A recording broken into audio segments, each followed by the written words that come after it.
ಎಲ್ಲರಿಗೂ ನಮಸ್ಕಾರ. ಪ್ರಿಯ ವಿದ್ಯಾರ್ಥಿಗಳಿಗೆ ಸ್ವಾಗತ.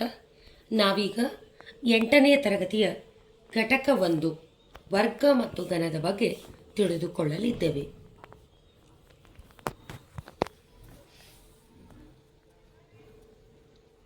ಮೊಟ್ಟ ಮೊದಲನೆಯದಾಗಿ ವರ್ಗ ಎಂದರೇನು?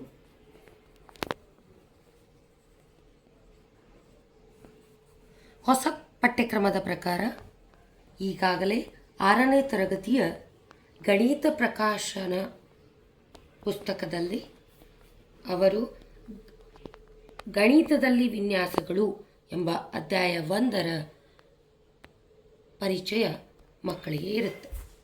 ಅದರಲ್ಲಿ 1, 4, 9, 16, 25, 36 ವರ್ಗಗಳು ಎಂಬುದನ್ನು ಮಕ್ಕಳಿಗೆ ತಿಳಿಸಿಕೊಡಲಾಗಿರುತ್ತದೆ.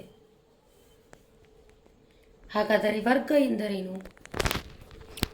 ಒಂದು ಸಂಖ್ಯೆ ತನ್ನದೇ ಸಂಖ್ಯೆಯಿಂದ ಗುಣಿಸಲ್ಪಟ್ಟಾಗ ಬರುವ ಸಂಖ್ಯೆಯನ್ನೇ ವರ್ಗ ಎನ್ನಲಾಗುತ್ತದೆ.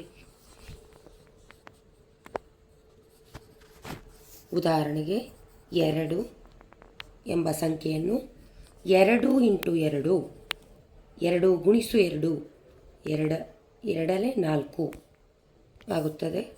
3 3 × 3 ಉತ್ತರ 9. ಸಂಖ್ಯೆ 4 4 × 4